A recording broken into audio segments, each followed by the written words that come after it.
y me acuerdo bien todo lo que era Chipolletti y todo eso. Bueno, muchas gracias, ¿eh? Gracias, Florencia y Ricardo. Gracias. Mercedes, Hare Krishna, ¿de dónde es Mercedes? Hare Krishna, de Catriel, Río Negro, límite con La Pampa, antes de llegar a Chipolletti. También estoy en este camino de la mano de Diego y Mariana, compañera de Florencia y de Ricardo también, y de Alicia, que la veo por ahí. Así que muchas gracias. Alicia. Y bueno, y ahora le toca a Alicia. Alicia, ¿de dónde eres? Hola, estoy en Mar del Plata, soy nuevita acá en Mar del Plata porque viví 31 años en Neuquén y también estoy invitada por Mariana y Diego, que bueno, soy nueva en este camino y ellos nos guían y nos invitan a estos espacios, así que muy agradecida. Qué bueno que tienen buenos amigos, ¿eh? Bueno. Sí, y bueno, muy agradecida a ustedes que también nos alojan muy amorosamente, así que gracias. Diego y Mariana, que están en Neuquén. Don Ekendra, usted me dirá. Tiene que... No me puedo conectar al Face. A ver ahora. Capaz, si salgo... ¿Cómo? Yo salgo. ¿Usted se conectó al celular? Claro, sí. Salga, por favor, a ver si ahí lo podemos hacer. Ahí yo salgo. Listo, gracias.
Hare Krishna.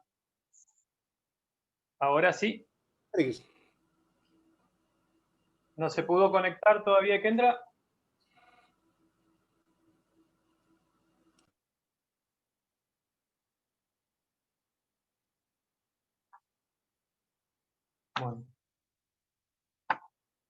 Bueno, quería hacer una pregunta a todos los chicos. ¿Han visto los videos? ¿Están leyendo el Bhagavad Gita?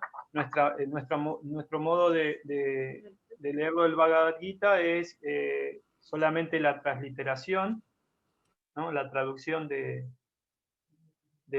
Prabhupada. Entonces estábamos en el capítulo 8. ¿Algunos tienen el Bhagavad Gita?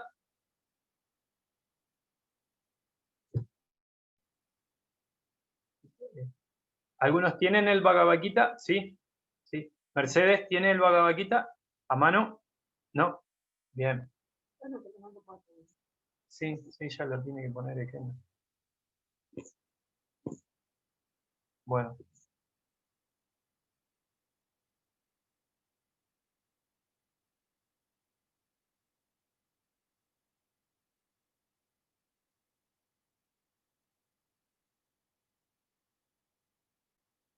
El capítulo 8 se llama Alcanzando al Supremo. Entonces, los que tienen Pasa a lo mano... mismo que la otra vez, figura error y no se conecta. Así que, bueno, la estamos grabando, después la pasaremos al Face. Sí, no se haga problema. Ahí le comparto la pantalla. Buenísimo. Ver, deme un momento. ¿Tenemos, Hare Krishna? Tenemos los videitos si quieren que los pasemos. ¿Qué video? Los del Gita Yayanti y lo del Gita para Todos. Ah, no, pero eso no es necesario ahora. En este momento no. Nosotros estamos pensando en compartir la pantalla para que podamos leer todos juntos.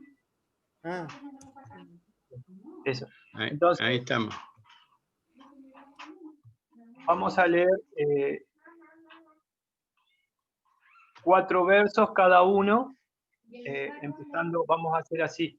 Si les parece bien, Mercedes puede empezar y después sigue Alicia. Pueden leer de la pantalla. Sí, sí. Ricardo Sí, y yo estoy con un celular, un momento, a ver. Bueno, si te hice la tarjeta, es una propia mano.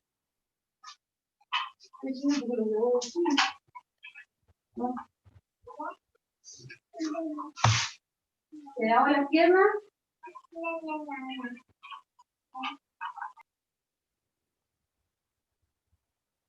bueno, entonces, cuando vos estés lista, nos avisás, entonces empezamos. Comienzo. Antes Sí, Sí. no, comience. Om Namo Bhagavate Vasudevaya, Om Namo Bhagavate Vasudevaya, Om Namo Bhagavate Vasudevaya. Como dijo el profesor el otro día, Lakshmipati, antes de empezar el Bhagavad Gita siempre se hace esta invocación, Om Namo Bhagavate, que la había explicado. Bueno, ahora sí puede empezar. Haribol. Texto 1. Arjuna preguntó: Oh, mi señor, oh persona suprema, ¿qué es Brahman? ¿Qué es el ser? Y acá me tapa un cartelito, perdón, que no alcanzo a ver, será seguramente qué son las actividades fruitivas, qué es esa manifestación material y qué son los semidioses. Por favor, explícame eso. Texto 2. Oh Madhusudana, ¿quién es el Señor del sacrificio y cómo vive en el cuerpo? ¿Y cómo pueden conocerte a la hora de la muerte aquellos que están dedicados al servicio devocional? Texto 3. La suprema personalidad de Dios dijo: la indestructible y trascendental entidad viviente recibe el nombre de Brahman y su naturaleza eterna se llama Adhyatma, el ser. La acción que está relacionada con el desarrollo de estos cuerpos materiales se denomina karma o actividad fruitiva. Texto 4. Oh tú, el mejor de los seres encarnados, la naturaleza física que está cambiando constantemente se denomina Adibhutam, la manifestación material, la forma universal del Señor que incluye a todos los semidioses, como los del sol y de la luna, se denomina Adivaidam.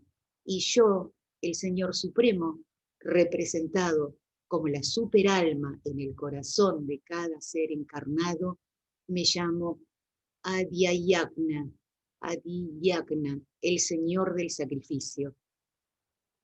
Espero haber leído bien. 4 textos.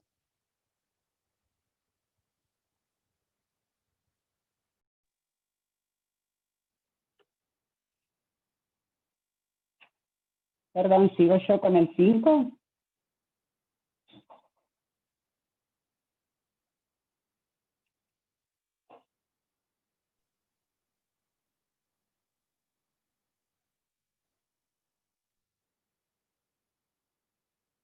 Ay, no escucho más. ¿Lo puede leer? Ah, sí, no, yo tengo acá el libro. Sí, no sabía si seguía yo. Sí, sigue usted. Bien, 5. Y quien quiera que al final de la vida abandone el cuerpo recordándome únicamente a mí, de inmediato alcanza mi naturaleza. De esto no hay ninguna duda. 6. Cualquier estado de existencia que uno recuerde cuando abandone el cuerpo, ese estado alcanzará sin falta. 7. Por lo tanto, Arjuna, siempre debes pensar en mí en la forma de Krishna y al mismo tiempo desempeñar tu deber prescrito de pelear.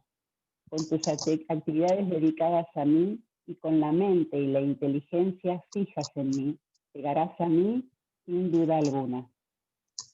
Aquel que medita en mí como suprema personalidad de Dios, con la mente constantemente dedicada a recordarme a mí y que no aparta del sendero, él, Partha, es seguro que llega a mí. 9. Se debe meditar en la persona suprema como aquel que lo sabe todo, que es el más antiguo de todos, que es el controlador, que es más pequeño que los más pequeños, que él es el sustentador de todo, que está más allá de toda concepción material, que es inconcebible y que siempre es una persona. Él es luminoso como el sol y es trascendental más allá de esta naturaleza material. 10. Aquel que en el momento de la muerte fije su aire vital entre las cejas y por la fuerza del yoga, con una mente recta, se dedique a recordar al Señor Supremo con toda devoción, ciertamente que llegará a la suprema personalidad de Dios. Bien, bien, bien. Muchas gracias. Ahora, Martín y Florencia. Texto 11. Las personas que están versadas en los Vedas, que profieren el Omkara, que son grandes sabios de la orden de renuncia, entran en el Brahman. Al desear esa perfección, uno practica celibato. Ahora te explicaré brevemente ese proceso, mediante el cual se puede lograr la salvación. Texto 12. La situación yógica es la de estar desapegado de todas las ocupaciones de los sentidos, cerrando todas las puertas de los sentidos y fijando la mente en el corazón y el aire vital en la parte superior de la cabeza, uno se establece en el yoga. Texto 13. Si después de situarse en esa práctica del yoga y de proferir la sagrada sílaba Om, la suprema combinación de letras, uno piensa en la suprema personalidad de Dios y abandona el cuerpo, es seguro que llegará a los planetas espirituales. Texto 14. Para aquel que siempre me recuerda sin desviación, yo soy fácil de obtener, oh hijo de Prata. Perdón, que no sé. Debido a su constante Prita, oh hijo de Prita, debido a su constante ocupación en el servicio devocional. ¿Sí? Muchas gracias. Diego.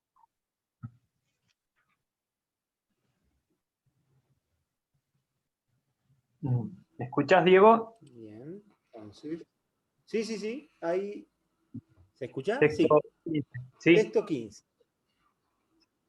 Después de llegar a mí, las grandes almas, que son yogis en estado de devoción, jamás regresan a este mundo temporal, el cual está lleno de sufrimiento, ya que han logrado la máxima perfección. Texto 16. Desde el planeta más elevado del mundo material hasta el más bajo de ellos, todos son lugares de sufrimiento, en los que ocurre el reiterado proceso del nacimiento y la muerte. Pero aquel que llega a mi morada, oh hijo de Kunti, nunca vuelve a nacer. En función de los cálculos humanos, el conjunto de 1000 eras constituye la duración de un día de Brahma, y esa es también la duración de su noche. Al comienzo del día de Brahma, todas las entidades vivientes se manifiestan del estado no manifiesto, y luego, cuando cae la noche, se funden de nuevo en lo no manifiesto. Bien. Texto 19. Esto me toca a mí. Una y otra vez, cuando llega el día de Brahman, Todas las entidades vivientes pasan a existir y cuando la llegada de la noche de Brahman son aniquiladas irremediablemente. Texto 20. Mas existe otra naturaleza no manifiesta que es eterna y trascendental a esta materia manifestada y no manifestada. Esa naturaleza es suprema y nunca es aniquilada. Cuando todo en este mundo es aniquilado, esa parte permanece tal como es. Texto 21.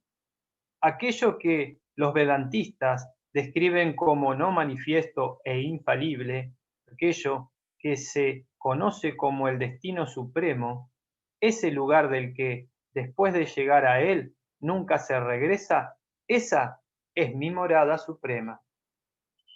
Chaturvya puede leer texto 22 hasta el 26. Hasta el 26. Hasta el 26. Sí. A ver, porque tengo el celular medio roto, pero creo que lo veo bien. A la suprema personalidad de Dios, quien es más grande que todos, se lo consigue mediante la devoción pura. Aunque Él se encuentra en su morada, es omnipresente y todo está situado dentro de Él. Texto 23. Oh tú, el mejor de los bharatas, ahora te voy a explicar los diferentes momentos en los que, cuando el yogi se va de este mundo, regresa a él o no regresa. Texto 24. Aquellos que conocen al Brahman Supremo llegan a ese Supremo yéndose, acá lo tengo medio corrido, yéndose del mundo durante la influencia del Dios del Fuego, puede ser porque tengo roto el celular ahí. Durante la luz, en un momento auspicioso del día, durante la quincena de la luna creciente o durante los 6 meses que el sol viaja por el norte. Le agradezco si sube un poquito el texto 25 porque justamente ahí tengo roto el celular y no lo puedo. Ahí va, gracias. El místico que se va de este mundo durante el humo, durante la noche, durante la quincena de la luna menguante o durante los 6 meses que el sol pasa al sur, llega al planeta Luna, pero regresa de nuevo. Muy bien, ¿tengo que leer otro más? No.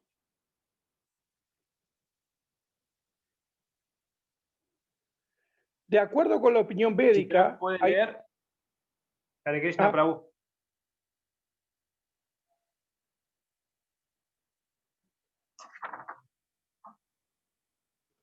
Bueno, leo yo entonces. Texto 27.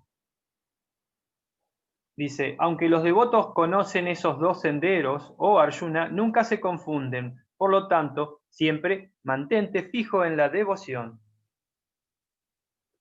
Y texto 28. La persona que acepta el sendero del servicio devocional no está desprovista de los resultados que se obtienen del estudio de los Vedas, de la ejecución de sacrificios austeros, de la caridad o de la ejecución de actividades filosóficas y fruitivas. El simple hecho de realizar servicio devocional, de acuerdo con la opinión védica, ella consigue todo eso y al final llega a la eterna morada suprema. Bueno, creo que hemos terminado. Muchísimas gracias por compartir la lectura.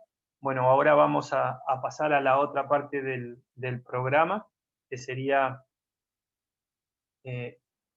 bueno, lo voy a presentar a Chitrak Prabhu, que es un excelente devoto y sobre todo es un gran erudito en la filosofía. Así que va a ser un deleite. Él es de Buenos Aires, es profesor de filosofía, trabaja de eso, así que vamos a tenerle esta gracia de poderlo tener y escuchar ahí. Así que muchas gracias, Prabhu, y reverencias. Hare Krishna, buenas noches. En primer lugar, Hare Krishna, buenas noches. Haribol. Quiero agradecer a todos ustedes, a la comunidad Vaishnava de Entre Ríos, a la comunidad Vaishnava de Mendoza, a Prabhu de Nopal Bueno, se nota que él me tiene afecto, fue demasiado elogioso conmigo, pero básicamente lo mío es mucho más sencillo, ¿sí? Hoy vamos a hablar acerca del Bhagavad Gita tal como es. Quiero agradecer también muy especialmente a toda esta comunidad virtual que se encuentra presente el día de hoy. Y por empezar, quiero pedirles disculpas por ser redundante, porque en las clases anteriores hubo oradores excelentes y aún así pido disculpas. Voy a efectuar una muy breve síntesis de lo que venimos hablando. Y yo quisiera también efectuar esta síntesis, pero no como un monólogo. Me gustaría construir un diálogo con ustedes. El texto que estamos leyendo hoy es el Bhagavad Gita tal como es. Esta expresión Bhagavad Gita, ¿con qué cultura o con qué idioma lo relacionan?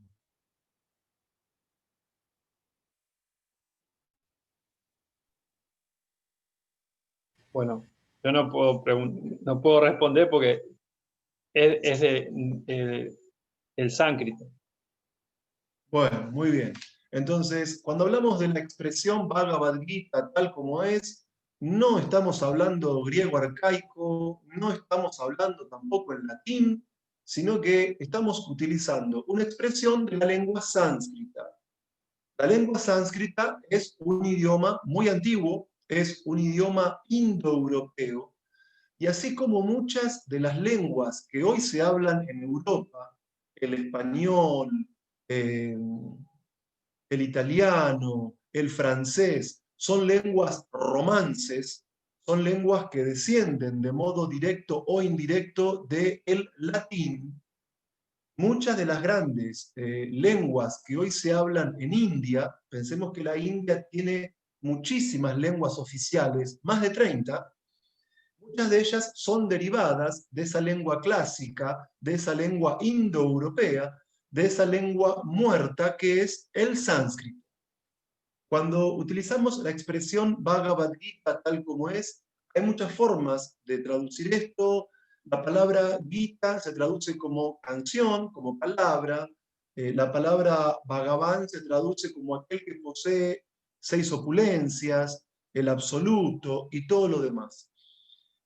Si nosotros tuviésemos que definir qué es el Bhagavad Gita, bien, es un texto filosófico y también religioso, que como ustedes ya saben, forma parte de la obra épica más grande del mundo, o una de las más grandes del mundo, que es el Mahabharata. Y como ustedes ya vieron previamente, el Bhagavad Gita, escrito en sánscrito, que es parte del Mahabharata, está integrado por 18 capítulos y compuestos en total por casi 700 textos. Nosotros, en la Sociedad Internacional para la Conciencia de Krishna, leemos el Bhagavad Gita denominado tal como es, porque este Bhagavad Gita no es fruto de la imaginación de un poeta, este Bhagavad Gita no es fruto de la capacidad especulativa de un filósofo común, sino que este Bhagavad Gita son las palabras que Krishna habló ante Arjuna en la batalla de Kurukshetra hace más de 5.000 años atrás, y que nosotros entendemos esto a través de una metodología. Es decir, cuando uno desea tener una determinada profesión, uno estudia en una facultad de alguna universidad con profesores idóneos, y uno tiene que dar parciales, dar finales. En algunas carreras se exige también una tesis, y cuando uno estudió con personas que saben sobre el tema, y cuando uno rindió los correspondientes exámenes sobre el tema, entonces al final uno recibe su título y una entidad oficial, un organismo reconocido, una universidad pública o una universidad privada dice: ahora este estudiante se ha recibido y está en capacidad de ejercer una profesión X. Del mismo modo, esto sucede con el Bhagavad Gita tal como es. En nuestra filosofía de conciencia de Krishna tenemos una metodología. nuestra construcción del conocimiento se da siguiendo ciertos pasos que hacen que dicho conocimiento sea válido. En otras palabras, nuestro Bhagavad Gita, tal como es, está siendo traducido y comentado por un gran conocedor de esta filosofía, por un gran practicante de esta filosofía, que es Srila Prabhupada, y que a su vez construye sus explicaciones en el contexto de esta ciencia espiritual, haciendo referencia a comentarios de maestros anteriores, es decir, de personas idóneas en el tema.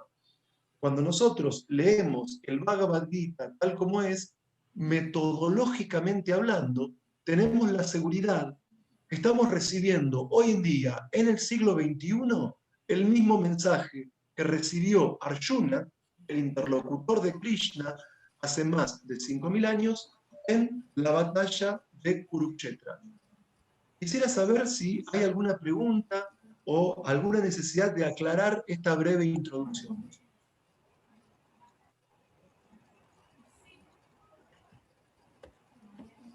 Bien, podemos continuar. Una vez un maestro espiritual de ISKCON, Bhakti-Vallabh Maharaj, decía, si no hay preguntas es porque estamos todos de acuerdo o porque nadie entendió nada. Prefiero que sea la primera opción. Por favor, que sea la primera. Entonces, damas y caballeros presentes, hoy vamos a abordar un estudio analítico del capítulo 8 del Bhagavad Gita tal como es. El primer punto importante, a mi criterio, es tener claro cuál es el título del capítulo, porque eso nos permite producir una hipótesis de lectura respecto de su contenido. Y el título de este capítulo número 8 es Alcanzando el Supremo. Alcanzando el Supremo. Tal como un disco muy interesante de una banda hardcore llamada Shelter, uno de mis discos preferidos, Alcanzando el Supremo. Y en el arte de tapa están Krishna, Balaram y sus amigos corriendo por los bosques de Vrindavan. Ya con eso les digo todo y de alguna manera adelantamos, ¿sí?, partiendo de esta analogía entre la filosofía y la música hardcore, del contenido de este capítulo. Entonces, una característica que tiene esta filosofía de conciencia de Krishna es que no es dogmática. Esta no es una filosofía que el maestro le imponga al discípulo. Esta no es una filosofía para mentes pasivas. Esta es una filosofía para gente indagadora. Es una filosofía para gente inteligente que se cuestiona quiénes somos y qué es la realidad. Entonces, uno puede ver que ya en los primeros textos de este capítulo, en el texto 1 y en el texto 2, Arjuna, que es el interlocutor de Krishna, no está siendo una persona pasiva, una persona que meramente incorpora ideas y que agacha la cabeza y que dice sí señor. Arjuna comienza en el texto 1 y en el texto 2 de este capítulo efectuando lo que efectúa todo alumno y todo discípulo inteligente que realmente es indagador. Porque Arjuna está comenzando este capítulo 8 del Bhagavad Gita, tal como es, titulado Alcanzando al Supremo, con una serie de preguntas. Es decir, Krishna, desde el capítulo 1 al capítulo 7, le expuso a Arjuna una cierta cantidad de doctrinas yógicas, doctrinas espirituales. Pero Arjuna, como alumno y como discípulo, no se conforma con solamente prestar atención pasivamente. Arjuna, con una inteligencia clara, Arjuna, con una inteligencia activa, quiere penetrar en el núcleo de estas enseñanzas filosóficas. Y esa es la actitud que asume un estudiante y un alumno inteligente. Es decir, no nos conformamos con la superficie de los hechos, no nos conformamos con la superficie de las ideas, no nos conformamos con una educación en la que nos adiestren como animales solo para repetir ideas pensadas por otro. No, Arjuna quiere analizar, Arjuna quiere entender y Arjuna quiere cuestionar. Pero Arjuna quiere cuestionar no dudando de la autoridad de Krishna, no pensando, ¿será cierto lo que Krishna dice o no lo será? Sino que Arjuna pregunta con el objetivo de comprender la esencia, de comprender en profundidad, de llegar al núcleo de lo que Krishna expone. Y permítanme dar un ejemplo de la historia de la filosofía occidental. En nuestra filosofía, que nace en Europa, hay dos clases de preguntas. Está la pregunta escéptica, está la pregunta metódica. ¿Qué es la pregunta escéptica?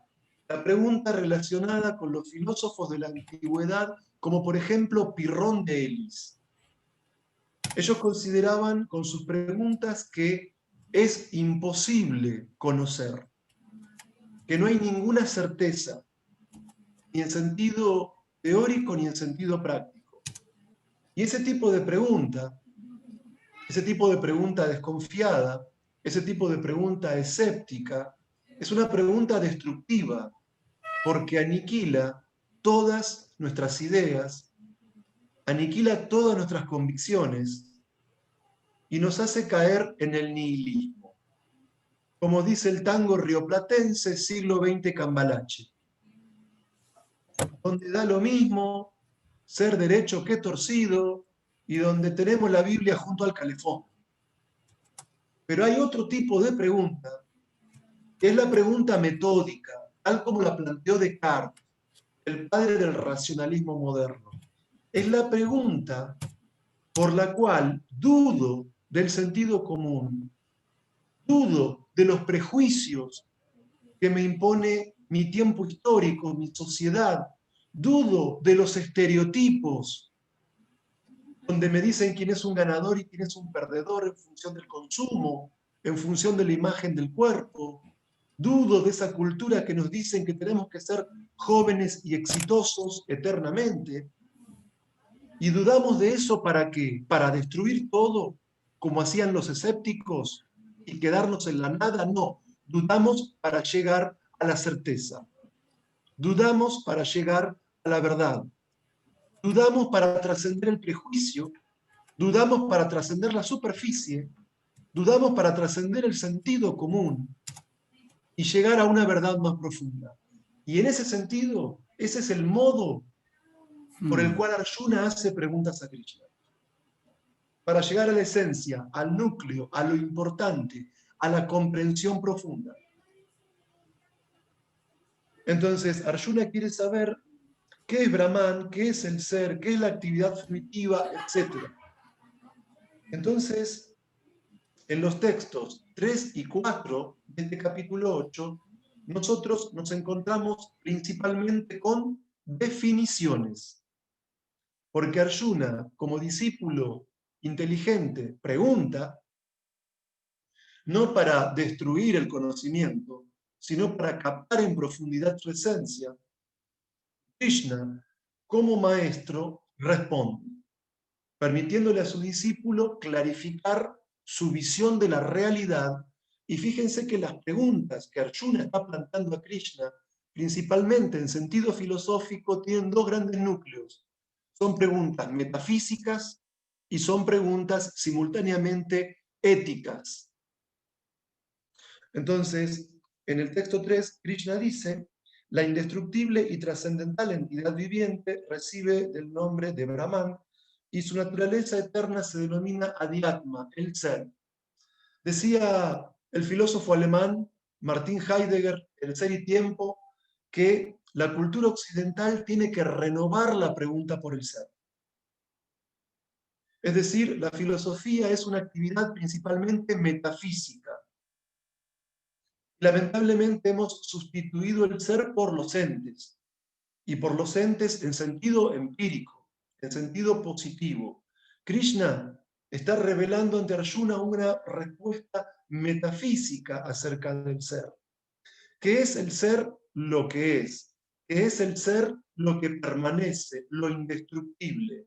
Por lo tanto, el cuerpo, que es mutable, no es el ser, porque está atravesado por el devenir.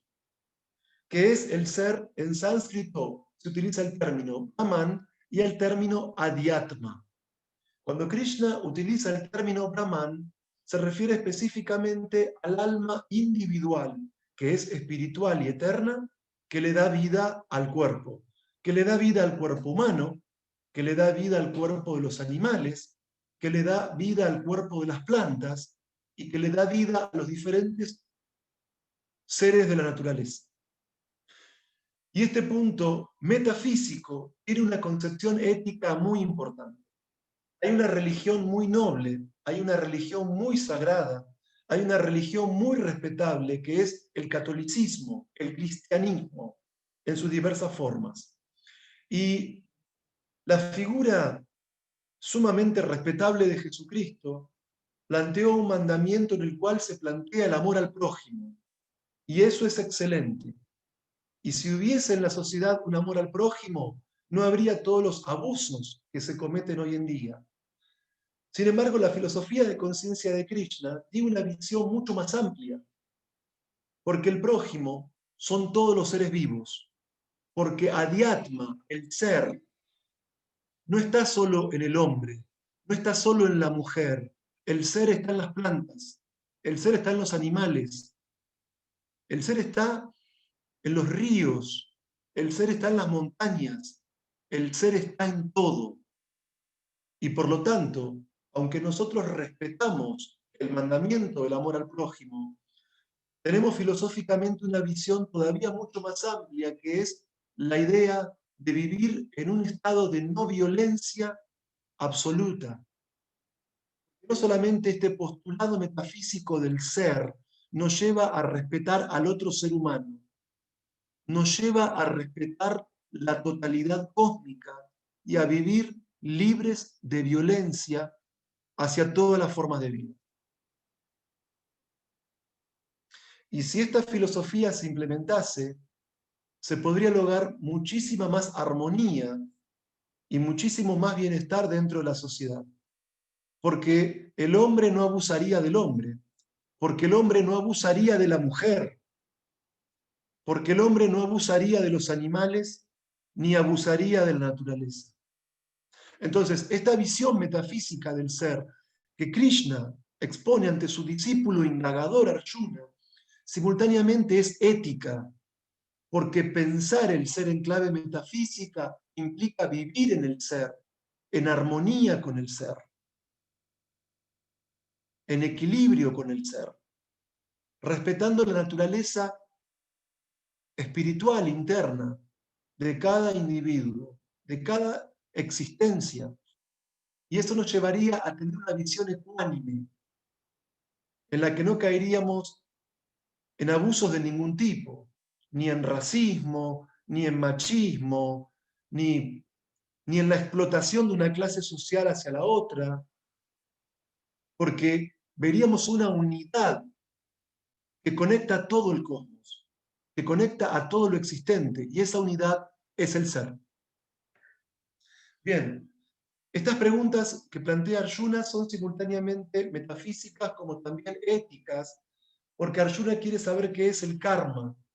A veces la palabra karma para el imaginario popular tiene que ver con la desgracia, la mala suerte. Uy, qué karma que tenés, querido. Mirá lo que te pasó. Y eso es una visión de sentido común del karma. Pero si trascendemos el sentido común y pensamos en un sentido crítico, en un sentido profundo, en un sentido filosófico, en realidad la palabra karma significa acción, y toda acción genera una reacción. Entonces, el punto es que cuando carecemos de conocimiento filosófico en términos de la filosofía Vaishnava que se presenta en el Bhagavad Gita, confundimos la realidad y confundimos el ser con el no ser. Confundimos lo temporal con lo eterno. Entonces, uno piensa que es el cuerpo. Cuando uno piensa que es el cuerpo, piensa que la única meta de la vida es el disfrute.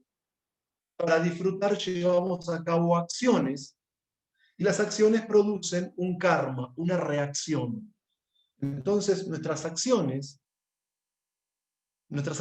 creadas por nosotros mismos, nos dan a entender que en esta filosofía consciente de Krishna, cada ser humano es el arquitecto de su propio destino, porque es uno en función de la visión que tiene de sí mismo, es uno en función de la concepción que tiene de su identidad, y es uno en función de la visión que tiene del sentido de la vida, que va a esforzarse en cierta dirección, llevando a cabo acciones.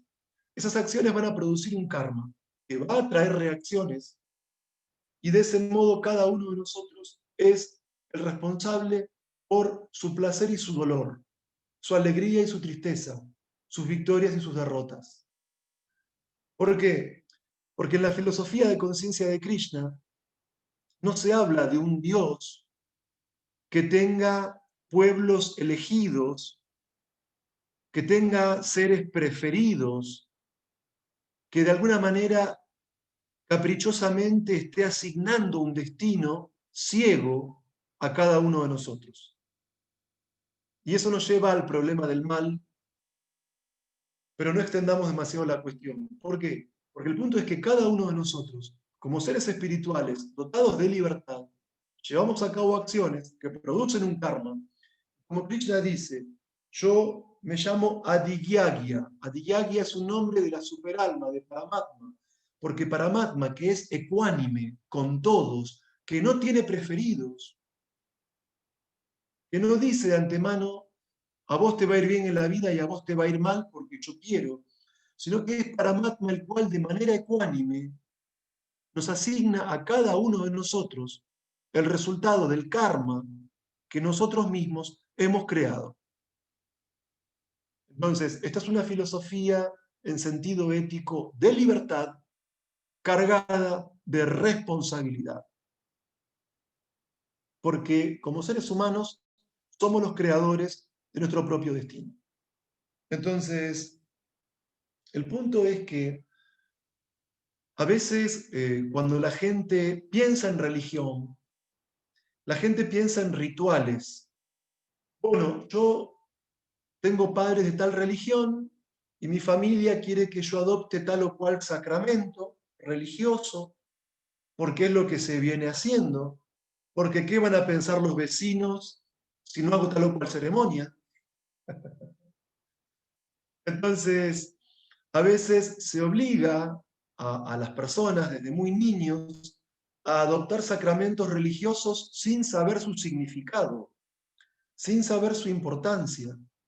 Y cuando la gente no entiende la importancia o el significado de la religión, gradualmente la abandona por considerarla algo inútil, que no tiene ninguna influencia práctica en mi existencia del día a día. Pero en esta filosofía de conciencia de Krishna, como ustedes ya vieron, en el capítulo 3 se habló del Karma Yoga, en el capítulo 4 se habló del conocimiento trascendental, en el capítulo 5 se habló del Karma Yoga, acción con conciencia de Krishna, en el capítulo 6 se habló del Dhyana Yoga, del yoga místico, en el capítulo 7 se habló del conocimiento del absoluto. En este capítulo 8 se explica el modo de alcanzar el absoluto, en un sentido filosófico. ¿Por qué? Porque estamos comprendiendo con inteligencia, con el debido análisis y con el debido discernimiento intelectual, el porqué de la importancia de la práctica del yoga. La conciencia de Krishna no es un proceso de fe vacía. La conciencia de Krishna no es una filosofía superficial. No consiste en ritos mecánicos, sino que en este capítulo 8 Krishna está explicando la importancia de tener una disciplina espiritual, metódica y organizada en el día a día, que no sea un ritual vacío, que no sea una fe superficial, sino que haya una comprensión técnica y filosófica y analítica del porqué. Entonces, ¿por qué absorber la mente en Krishna? ¿Por qué cantar mantras? ¿Por qué la meditación? Y Krishna lo explica claramente para personas con discernimiento y con inteligencia. Porque el pensamiento que tenemos día a día influye en el pensamiento que tenemos al momento de la muerte. Y lo que pensemos al momento de la muerte es lo que determina cómo va a ser nuestra próxima vida. Por eso es la importancia en este proceso de conciencia de Krishna de tener una comprensión filosófica del valor que tiene el conocimiento, del alcance que tiene el conocimiento en nuestra vida, de la importancia que tiene el yoga en nuestros actos, de la importancia que tiene la meditación y de la importancia de elevar la calidad de nuestros pensamientos y gradualmente trascender de lo material para llegar a lo espiritual, a lo divino. Porque quien practica Bhakti Yoga, quien medita en el Maha Mantra Hare Krishna, quien absorbe su mente en pensamientos conectados con lo divino, es decir, al momento de la muerte alcanza la perfección. Como decía Platón, ¿qué es la filosofía? Preparación para la muerte y el estado que le sigue. La filosofía de conciencia de Krishna es una filosofía vital. La filosofía de conciencia de Krishna, tal como vimos en el capítulo 3 del Bhagavad Gita, nos permite vivir una vida próspera en este mundo. Nos permite vivir una vida plena en este mundo, desarrollando nuestras capacidades materiales, nuestras capacidades afectivas, morales, intelectuales y espirituales. Pero además de permitirnos una vida plena, en sentido verdaderamente humano, donde no confundimos el ser con el tener, sino que la filosofía de conciencia de Krishna apunta a poder elevar lo mejor de nosotros, en todos los aspectos. Pero además de eso también nos prepara para salir del ciclo del nacimiento y la muerte y retornar a lo divino. Entonces, esta filosofía es muy valiosa porque nos permite desarrollar todo nuestro potencial en esta misma vida y a su vez hacer de esta vida una práctica yógica para trascender el karma material y elevarnos al plano puramente espiritual. Esto que acabo de decir se apoya en el texto 6, donde se afirma: cualquier estado de existencia que uno recuerde al abandonar el cuerpo, ese estado alcanzará sin falta. Entonces, ¿cómo se logra la perfección de ese estado de existencia? Al meditar en el absoluto, al meditar en el Ser Supremo, al meditar en Krishna. Y esto se confirma en el texto 5. Cualquiera que al final de la vida abandone el cuerpo recordándome únicamente a mí, de inmediato alcanza mi naturaleza y de esto no hay ninguna duda. Y esto se reafirma en el texto 7, en el texto 8, en el texto 10 y en el texto 14. Entonces, una vez que sabemos qué es el ser, una vez que sabemos qué es la naturaleza, que sabemos qué es el karma, que entendemos filosóficamente con discernimiento, de manera analítica y con inteligencia la importancia del yoga y la importancia de aplicar el yoga en nuestra propia vida, y cuando entendemos la importancia de la calidad de pensamientos que tenemos que tener para alcanzar la perfección, y si entendemos que al absorber la mente y la inteligencia en Krishna podemos volver con él, entonces uno se preguntaría: ¿cómo debo meditar en Krishna? ¿Qué hay que pensar cuando pienso en Krishna? Eso lo explica el texto 9. Se debe meditar en la persona suprema como aquel que lo sabe todo, como el más antiguo de todos, que es el controlador, el más pequeño de lo más pequeño, es el sustentador de todo, que está más allá de toda concepción material, que es inconcebible y que siempre es una persona, que es luminoso como el sol y que es trascendental, que está más allá de la naturaleza material. Entonces, cuando meditamos en Krishna, tenemos que entender que él es Trikalagnya, que Krishna, al ser omnisciente, conoce el pasado, el presente y el futuro. Al meditar en Krishna, porque la meditación en Krishna es lo que nos libera del karma material y nos permite trascender el ciclo del nacimiento y la muerte, al pensar en Krishna hay que entender que él no es un ser que tuvo un comienzo, sino que es innaciente. Al ser eterno, no hubo un tiempo en que Krishna no haya existido. Como dice Krishna a Arjuna en el capítulo 2 del Bhagavad Gita, nunca hubo un tiempo que yo no existiera, ni tú, ni todos estos reyes. Krishna no es un filósofo que se volvió famoso y pensaron que era Dios. Krishna no es un yogi que hizo muchas austeridades y se volvió Dios. Krishna es eternamente Dios. Él no tuvo principio y tampoco tendrá fin. Tenemos que pensar a Krishna como lo más grande de todo, porque todo lo que vemos es la combinación de sus energías, y también tenemos que verlo como lo más pequeño de todo, porque Krishna, como Paramatma, se encuentra en el corazón.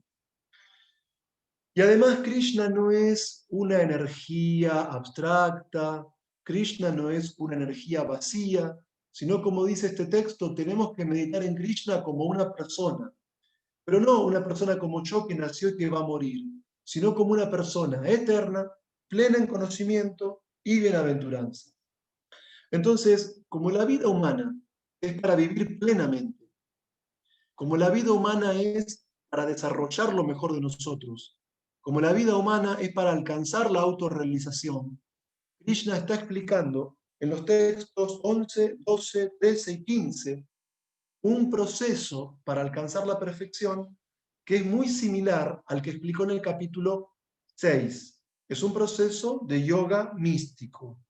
¿Sí? Es un proceso en el cual Krishna recomienda meditar en mantras, específicamente en el mantra Om, donde Krishna explica la importancia de estar desapegado de lo superficial, de lo evanescente, donde Krishna explica la importancia de obtener conocimiento de los Vedas, y donde Krishna explica una serie de posiciones físicas para poder alcanzar la perfección. Ahora, aquí hay un punto muy importante. En la naturaleza de la mente está, muchas veces, cuando la mente no está educada espiritualmente, en la naturaleza de la mente está estar insatisfechos. Recuerdo una vez, en un final, en la facultad, una profesora entró en confianza conmigo, profesora de filosofía de muchos años, de varias universidades prestigiosas de Argentina, y me dijo: la verdad me arrepiento de haber estudiado filosofía. Ojalá hubiera estudiado algo más útil, como medicina. Entonces, el que está soltero se quiere casar, y el que está casado a veces quiere ser soltero. El que es muy petizo mira con un poco de envidia al alto, y el alto dice: bueno, ¿sabes el problema que tengo para comprar ropa? O a veces no entro en la cama, o me doy la cabeza contra el techo del auto.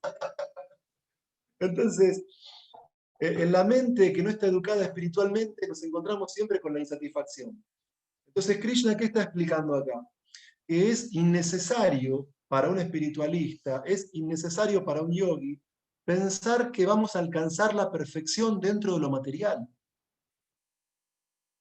Porque capaz que una persona que vive en África, en un lugar que hay gobierno dictatorial, que hay hambre, que te esclavizan, un africano podría decir: uy, qué bueno sería vivir en Argentina, un país con llanura, con alimento, con educación.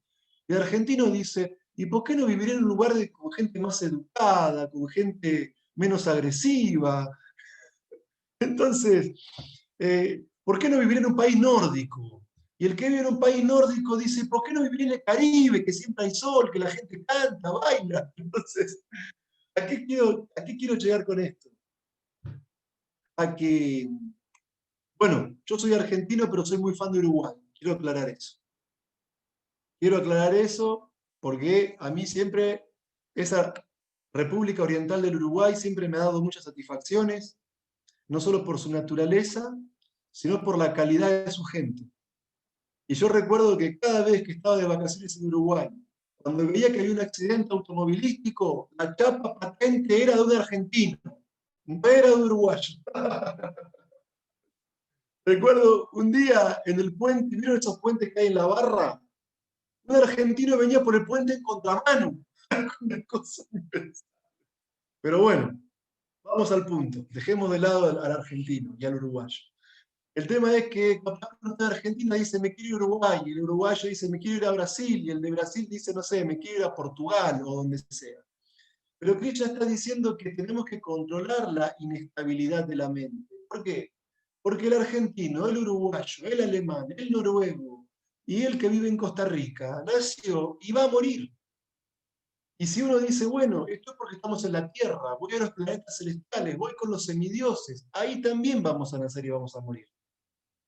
Entonces, no es negocio para un yogi, no es negocio para una persona inteligente pensar que solo mejorando mi calidad de vida material voy a ser feliz.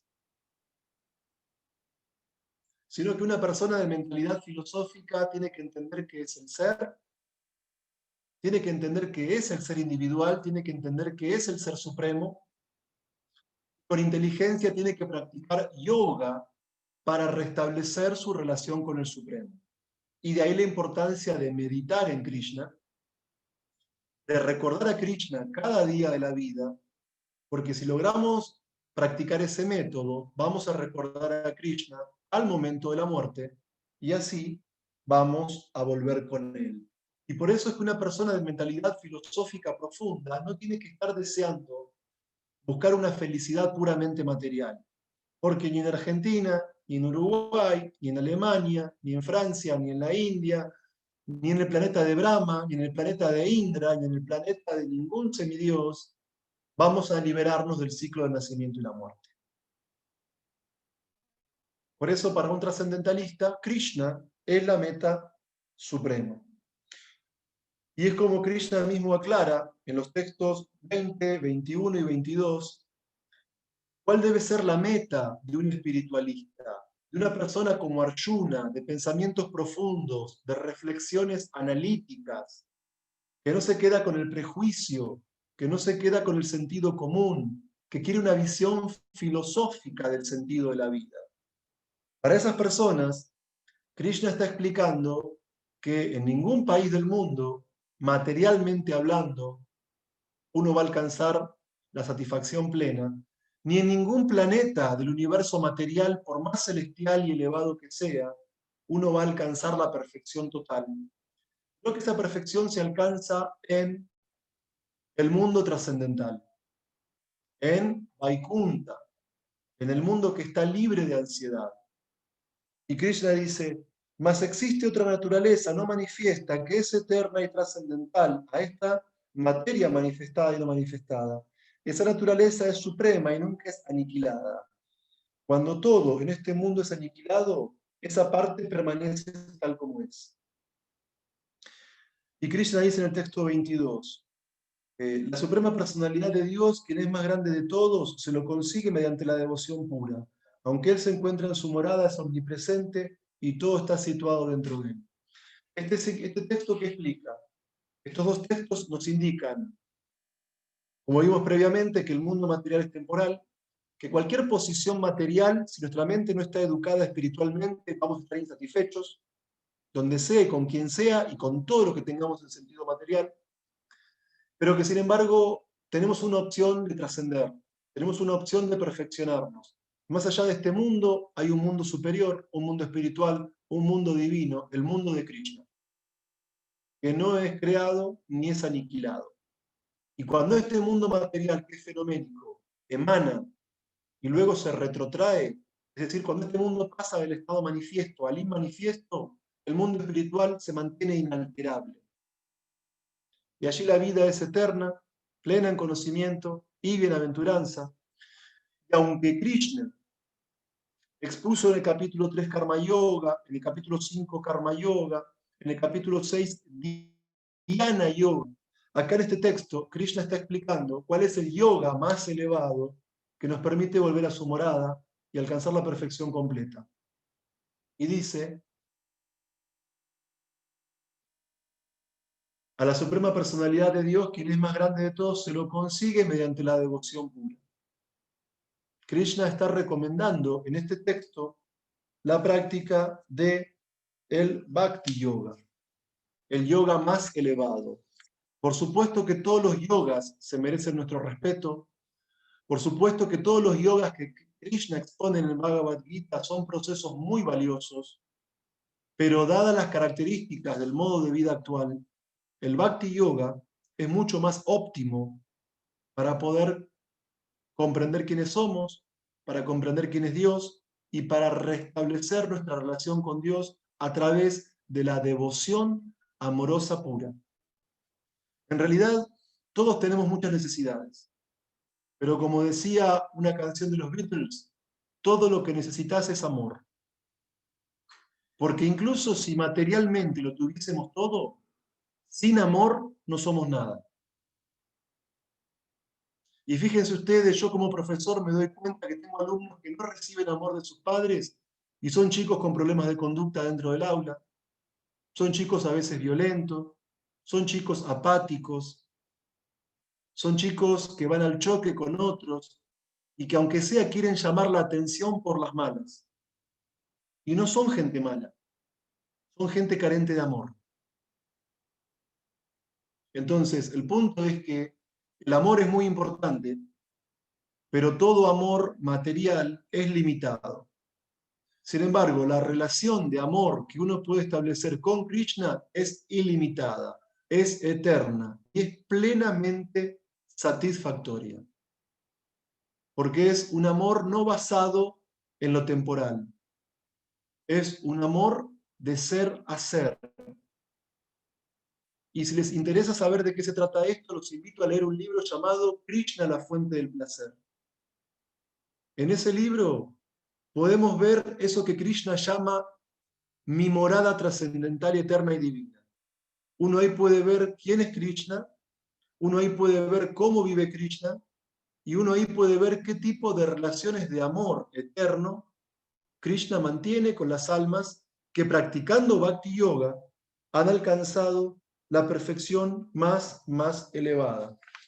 Entonces, en los textos 23, 24, 25, 26 y 27, Krishna está explicando para aquellos que siguen el proceso de yoga místico qué momentos son auspiciosos y qué momentos son inauspiciosos para alcanzar la liberación.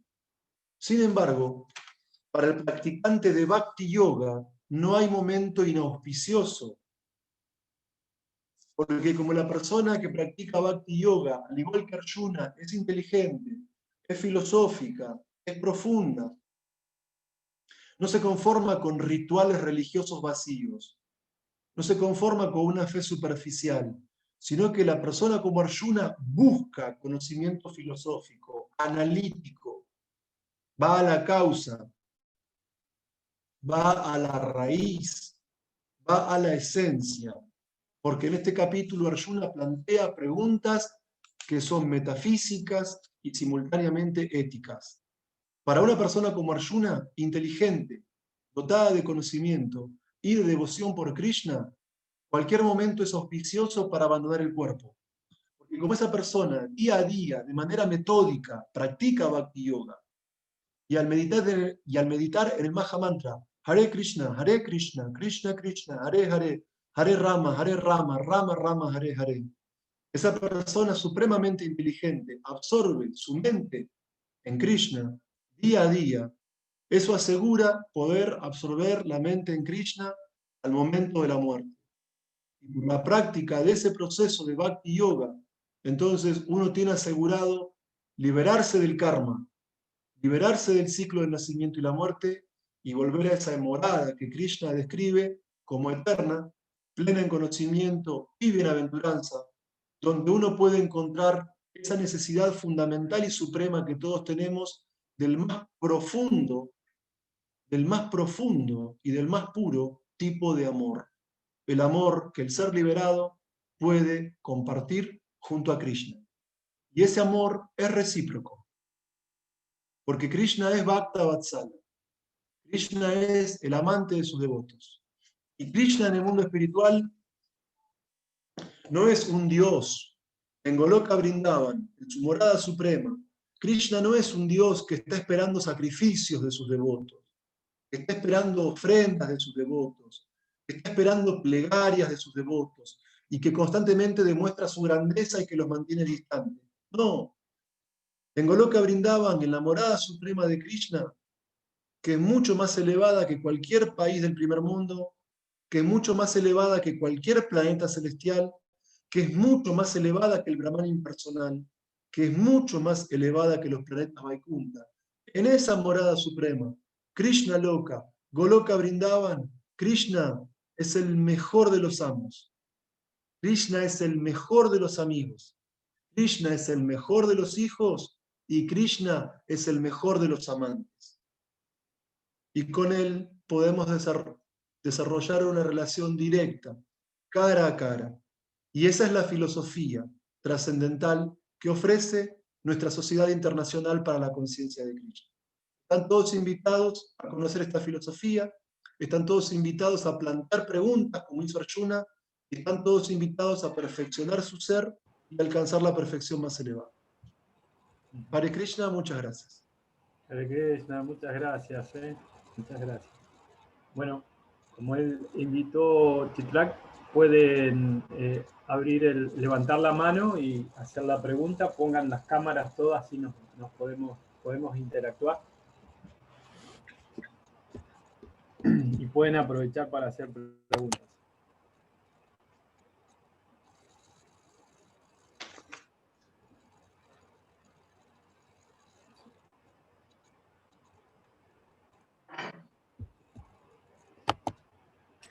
Bueno. Hare Krishna.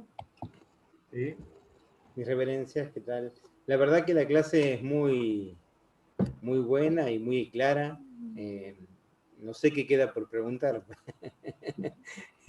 El alma es eterna. Por ahí se me ocurre el caso de la estrella polar o Sutadvip, en el caso de Dhruva Maharaj, por ejemplo, que Krishna le prometió, bueno, en realidad Vishnu le prometió que iba a trascender. O sea que cuando el universo material se destruya, él iba a seguir existiendo. Pero eso tiene, ¿qué tipo de destrucción o qué tipo de tiempo permanece la estrella polar? Esa sería la pregunta. Bien. Porque hay varias destrucciones en el... Sí. A ver, para darnos una idea, cuando los cristianos hablan del mundo, los cristianos dicen que Dios creó el mundo. En nuestra filosofía, aunque se usa varias veces la palabra creación, filosóficamente hablando no hay creación por parte de Dios, sino que hay lo que dice el capítulo 10, texto 8 del Bhagavad Gita, emanación. Krishna dice, yo soy la fuente de los mundos, materiales y espirituales, y todo emana de mí. O sea, Krishna se expande en diferentes hipóstasis, en diferentes formas de la divinidad, hasta que unas de esas formas, que son los Vishnu Purusha Avatar, se ocupan del mundo material. Entonces, cuando Mahavishnu, también llamado Karanodakaya Vishnu, duerme su sueño trascendental llamado Yoga Nidra, de sus poros emanan los universos materiales. Entonces luego ese señor Vishnu entra en cada universo como Garbhodakaya Vishnu, y de Garbhodakaya Vishnu surge una flor de loto de la cual nace el primer ser del mundo material, que es Brahma. Y Brahma es el arquitecto del universo.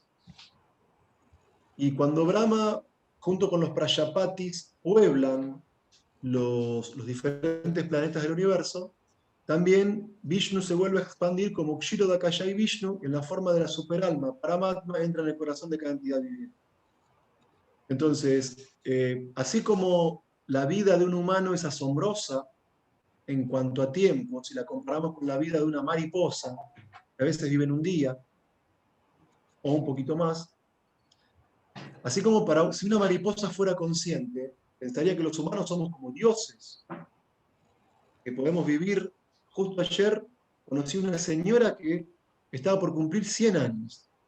Imagínense para una mariposa, ¿sí?, que vive un día o una semana, pensar que un ser humano viva 100 años es como encontrarse con un dios. Del mismo modo, los semidioses viven, los semidioses viven, comparándonos con los seres humanos, una cantidad de tiempo impresionante, pero también nacen y también mueren a su debido tiempo.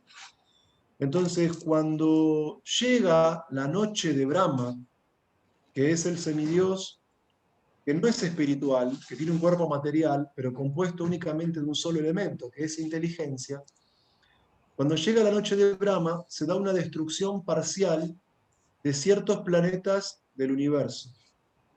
Y sobreviven planetas de sistemas mucho más elevados. Pero al fin de la vida de Brahma, se da una destrucción total del universo, en el cual se destruyen las formas, pero no la materia, porque en nuestra filosofía la materia es eterna. Entonces, ¿qué es lo que sucede? Periódicamente, tras cada noche, Brahma tiene que volver a darle forma a ciertas partes del universo, porque hay destrucciones parciales. Y Dhruva Loka, la estrella polar, también llamada Shwetabdvip, es la morada de Kshirodakashayi Vishnu. Y Srila Prabhupada, el acharya y fundador de nuestro movimiento, explica en algunos significados del Bhagavatam que Shwetabdvip es un planeta Vaikunta local. Por ejemplo, si yo voy al centro de Buenos Aires y entro en la Embajada de Uruguay, no estoy en Argentina, estoy en Uruguay, porque la tierra donde está la Embajada de Uruguay, aunque esté situada en Argentina, es propiedad de Uruguay. Y del mismo modo, la estrella polar, aunque esté en el mundo material, es un planeta trascendental, es un planeta Vaikunta. Y hasta donde yo entiendo, ese planeta no es destruido con las destrucciones parciales del universo, hasta donde lo entiendo. Porque es la morada de la Suprema Personalidad de Dios, Kshirodakashayi Vishnu. Y ese Kshirodakashayi Vishnu es la fuente de la cual emanan todas las encarnaciones de Dios en este mundo, o los avatar, excepto Krishna, porque Krishna es la Suprema Personalidad de Dios y no es una expansión de otra divinidad. Esa es la respuesta que puedo dar en este momento. Si paso esta línea, estaría inventando algo. Y no sé hasta dónde tendría sentido. Esto es lo que recuerdo de la lectura del Srimad Bhagavatam. Muchas gracias, muy bueno. Muy bueno el ejemplo de la embajada. De la embajada, ahí lo pude genial. como entender, entender mejor. Muchas gracias, Cargo. Ahora, antes de la próxima pregunta, Mercedes, ¿de dónde sos vos? ¿De qué país? Argentina. Argentina, ¿de qué parte, Mercedes? Catriel, Río Negro, en el límite con La Pampa. Yo viví un tiempo en Río Negro, en Viedma, cuando tenía 5 años. Sí. A 600 kilómetros. Bien. Diego y compañía, ¿de dónde son?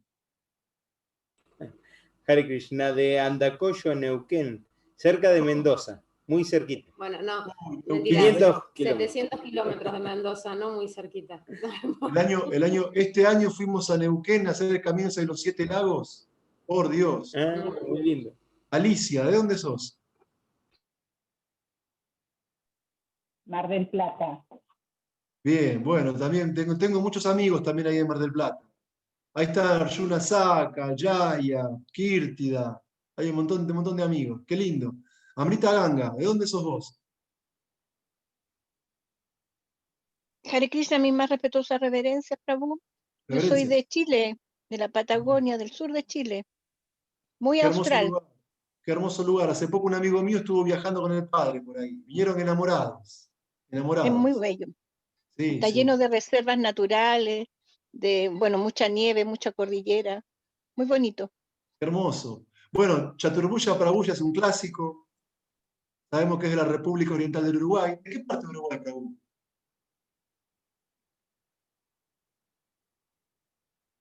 Perdón, Montevideo, la capital. Montevideo, qué lindo Montevideo. Qué hermoso lugar. Qué hermoso lugar Montevideo. Todo tiene sus, como usted dijo, ¿vio? Todo tiene sus... Pero Montevideo, bien cerquita, bien cerquita. Uno quiere un poco de tranquilidad, se va a Colonia, quiere movida, se va a Montevideo.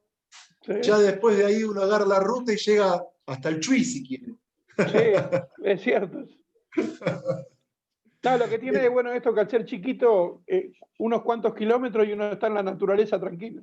Sí, sí, sí. Había un lugar que no me acuerdo cómo se llamaba, creo que Santa Teresa, no me acuerdo, tenía un fuerte. Sí, Santa Teresa, en Rocha. Qué lindo lugar ese. Bueno, Florencia y Ricardo, ¿de dónde son? Hare Krishna, somos de Chipoleti, Río Negro también. Ah, qué lindo lugar. Qué lindo lugar, qué lindo lugar. Chipoleti. ¿Cuál es la ciudad que está frente a Viedma cruzando el Río Negro? Pasa Carmen de Patagones. Carmen de Patagones. Chipoleti lamentablemente no conozco. Bueno, estamos de todos lados. Bueno, Estamos Karina pegado a Neuquén, capital. Pegado a Neuquén, capital, nos separa el puente, el río. ¿Cómo se llama ese río? El río Limay, el río Negro y el río Neuquén, tenemos la confluencia acá. ¿Puede ser que hay uno de esos ríos que ya arranca de la zona de Bariloche, que ya por ahí ya está pasando? Claro, el Limay. Limay, claro. Qué lindo, qué lindo. Bueno, de Nupal Prabhu ya sabemos, ¿no? El Paraná Entre Ríos. Bueno, hay alguna. Gracias a todos por estar acá. Fue un placer. ¿Hay alguna pregunta más de orden filosófico? Disculpen mi curiosidad geográfica.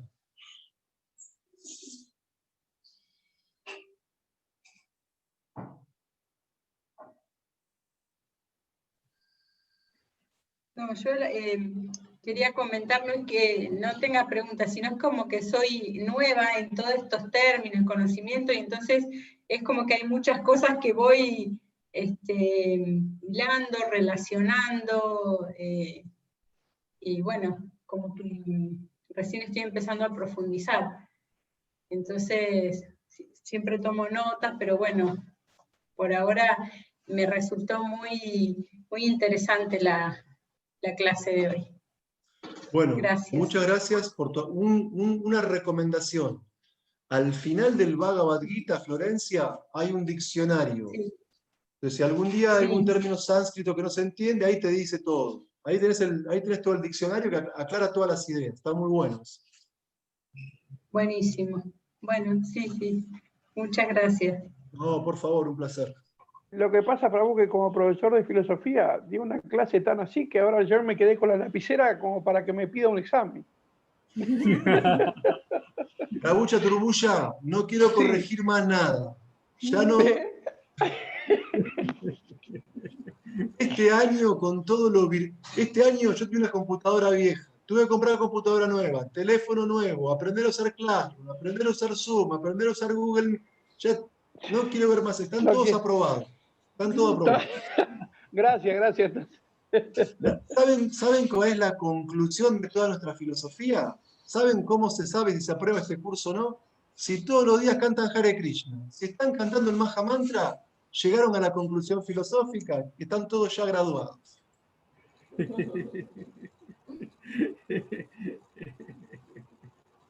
Es así. Muchas gracias. Yo tenía una pregunta. Cuando vos hablabas de Heidegger, la filosofía como dos ítems, metafísico y el otro no lo copié. Ética. O sea, acá hay un punto importante. Si yo entiendo qué es esto, entonces también comprendo qué función tiene. Entonces, eso mismo que le puedo aplicar a un objeto, en parte, lo puedo aplicar a un ser humano. Si metafísicamente hablando, yo entiendo quién soy, si metafísicamente hablando descubro cuál es mi esencia, entonces sé cuál es mi ergon, mi función, y por lo tanto sé cuál es el sentido de mi vida. Si esto es un teléfono, no lo voy a usar para calentar una pizza, ni para la pata de la mesa ponerlo abajo para que haga base. Lo voy a usar para lo que están usando ustedes ahora. Y del mismo modo, si como ser humano entiendo que tengo una esencia espiritual, desarrollar mi espíritu, entonces es el sentido más elevado de mi vida. La comprensión de la esencia de algo, que es metafísica, nos lleva a éticamente plantearnos qué sentido tiene la existencia de ese algo o de ese alguien.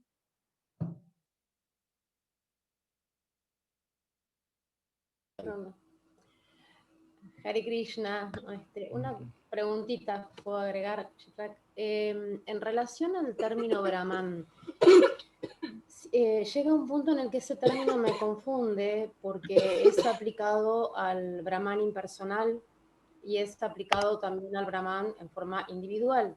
Entonces, ¿cómo poder hacer la distinción? Además es un término muy utilizado por la filosofía Mayavadi. En yoga es un término muy usado el Brahman. Si yo me entrego al Brahman, porque el Brahman es todo y porque el Brahman está en todas partes. Y después aparece en forma individual. Y a este Brahman tiene al lado a Paramatma, como la superalma. Entonces, como poder distinguir ahí, este Brahman es individual, es la Shiva, es igual a la Shiva. El Brahman Bien. En lo individual, digo. No, sí se entendió, pero... Bien, ¿cuál es tu nombre? Mariana. Mariana, lamentablemente hoy me terminás odiando, porque te lo voy a complicar un poquito más. La palabra Brahman, como bien has dicho, se refiere a la energía impersonal de Krishna. Como vimos recién, Brahman también se refiere al ser individual, pero cuando lean el capítulo 13, Brahman también significa naturaleza material. Porque Krishna dice, yo fecundo con la mirada esa energía total llamada Brahman. Así que ahí la complicamos más todavía. Entonces, ¿qué tenemos que entender del término Brahman? Es un término polisémico. Es decir, que se puede traducir de muchas maneras. Ahora, en cuanto a la pregunta específica que estás haciendo, es muy buena pregunta. Y es la gran pregunta que divide a las escuelas Vedanta. Como nosotros sabemos, en la cultura védica se produjeron los 4 Vedas, que eran eternos, pero que luego fueron puestos por escrito. Y la conclusión filosófica de los Vedas está en un conjunto de textos llamado Upanishads. Y a su vez también tenemos el Vedanta Sutra. Entonces, hay escuelas Vedanta en la India, como muy bien mencionabas recién, que consideran que la realidad última, o Dios, es una energía impersonal, omnipresente, omnipenetrante, llamada Brahman. Eso sostienen las escuelas Vedanta llamada Advaita Vedanta. Pero por otro lado, están las escuelas Vedanta de tipo Vaishnava, que son 4. La de Ramanuja, Madhva, Vallabha y Nimbarka. Y ellos sostienen, estos grandes filósofos y maestros y acharyas, que la verdad última, o Dios, es para Brahman. Es una persona suprema, llamada Krishna, para los Gaudiya Vaishnavas, y para los Sri Vaishnavas, llamada Vishnu. Entonces, filosóficamente hablando, el gran problema metafísico de todas las escuelas Vedanta es determinar el tipo de relación que hay entre el Brahman supremo, el ser individual y la naturaleza material. Pero vamos a simplificar esto, para no darle mucha vuelta filosófica. A ver, en nuestra escuela filosófica tenemos un precepto llamado Achintya Veda Veda Tattva, que es la concepción metafísica de Chaitanya Mahaprabhu. ¿Qué significa esto? Existe Dios, llamado Krishna, existimos nosotros, los seres individuales, y en nuestra filosofía, tanto el Brahman supremo, Krishna, como el Brahman individual, la Shiva, el alma espiritual, somos simultáneamente uno y diferentes. Es decir, para la escuela de Shankaracharya, para la escuela impersonalista, para la filosofía llamada Vedanta Advaita, el alma individual cree que es individual por el efecto de Maya, por la ignorancia. Porque quien alcanza la sabiduría entiende que Tatu Amasi, entiende que tú eres eso. Que el ser individual en realidad es parte del Brahman. Y pensar que uno es un individuo se debe al efecto de la ilusión, de Maya. Porque en realidad todo es uno. Como sostiene la Advaita Vedanta. No hay diferencia entre la totalidad del Brahman impersonal y cada alma espiritual individual, que se cree individual por una llamada doctrina de la sobreimposición, como explica un gran impersonalista, Sadananda, en su libro Vedantasara. Ahora bien, en nuestra filosofía Vaishnava también pensamos que somos uno con Dios. ¿Por qué? Porque Dios es espiritual, porque Dios es eterno, y nosotros como almas también somos espirituales y eternos. Y en ese sentido, somos idénticos a Dios. A Dios nadie lo creó, y al alma espiritual tampoco nadie la creó. Porque Dios es eterno y cada una de las almas que está en Ricardo, en Florencia, en Karina, en Amrita Ganga, en Nopal, Chaturbusha, Mercedes, Alicia y todos los demás, esa alma tampoco la creó Dios, es espiritual y eterna. En ese sentido somos uno con Dios. En sentido cualitativo, Dios es eterno, pleno en conocimiento y en bienaventuranza. Y nosotras, las almas, cuando alcanzamos la perfección, revivimos nuestra naturaleza original, que al igual que Dios, es eterna, plena en conocimiento y bienaventuranza.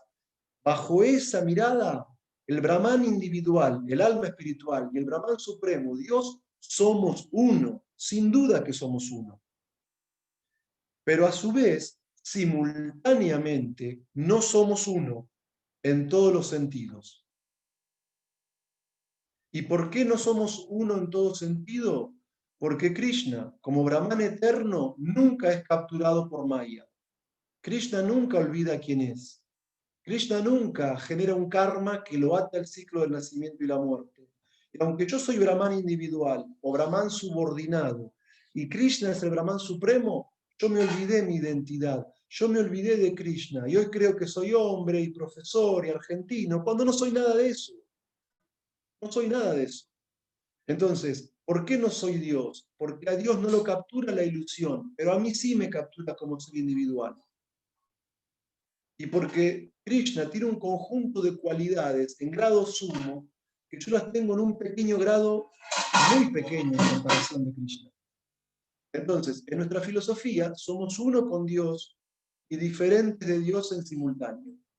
Y como esa filosofía lógicamente es difícil de concebir, se llama achintya, porque lógicamente es inconcebible para la lógica mundana que algo sea y no sea idéntico a otra cosa simultáneamente.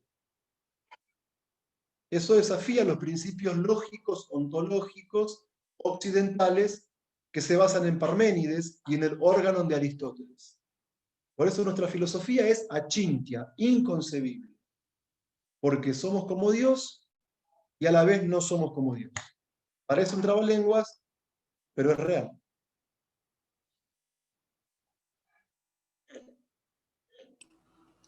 Muchas gracias, Hare Krishna. Bueno, muchas gracias.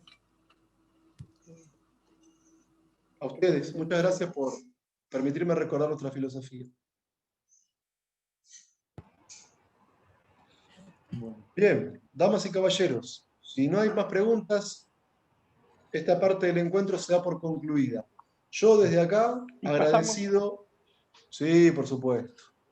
Yo desde acá, agradecido por la convocatoria de ISKCON Mendoza y de ISKCON Paraná, y agradecido con Río Negro, con Neuquén, con Uruguay, con Mar del Plata, con Chile, con todos. Agradecido con todos por darme la posibilidad de recordar los los textos filosóficos de esta sociedad internacional para la conciencia de Krishna.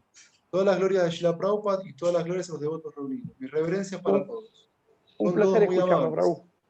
Un placer escucharlo. Muchas gracias. Hare Krishna. Hare Krishna. Gracias. Reverencias. Toca decir los anuncios para mañana.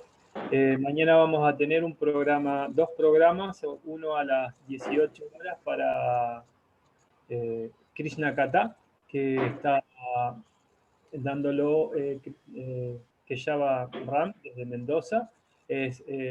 Hoy hablaste de los pasatiempos, bueno, los que les interesa qué son los pasatiempos, de la fuente de la felicidad.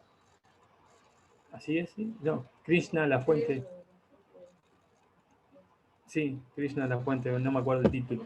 Pero, Chitra, ¿cómo era? Krishna, la fuente del placer. En español es Krishna, la fuente del placer. Y en inglés se llama El libro de Krishna. Sí, Krishna Book, que le decimos nosotros, sí, está bien. Krishna Book. Bueno, va a estar dando pasatiempos de él y de pasatiempos de Chaitanya Mahaprabhu. Luego a las 19:40 vamos a estar con el capítulo 9, va a estar Radhika Devidasi desde México, una doctora, una devota de hace más de 40 años, con hijos devotos, es realmente una eminencia también, y va a dar el capítulo 9, el conocimiento trascendental. Es muy, muy, muy bueno seguirle el hilo a estos programas. Nosotros hoy no pudimos grabar en Face, pero nosotros lo vamos a plasmar ahí en la página de Hare Krishna para que puedan entrar al Zoom y poderlo grabar. Y después te voy a pedir a Mariana que me lo pueda subir otra vez. Así que así lo podemos tener más codificado. Y muchas gracias también por todo ese servicio. Y bueno, el miércoles vamos a tener ciclo de oradoras, mujeres, Devis, vamos a tener las enseñanzas de la Reina Kunti, vamos a estar con una invitada especial, y bueno, y el jueves vamos a seguir con este ciclo. Así que muchísimas gracias a todos. Muchas gracias, Chitra Prabhu, gracias por tu tiempo, gracias por enseñar. Así quiero recordar. Y bueno, y a todos los que están aquí, muchas gracias. Allí Kendra, especialmente, que hoy está, feliz cumpleaños para su nieto, así que está entre el nieto y nosotros, así que muchísimas gracias por el servicio de conectarnos con grabar y todas estas cosas que son del Zoom. Así que muchísimas gracias. Hare Krishna, que estén muy bonitos, que descansen. Hare Krishna, Gauranga. Gracias, muchas gracias. Muchas gracias. Gracias. Una respetuosa reverencia a todos. Hare Krishna. Hare Krishna, Mercedes, Hare Krishna.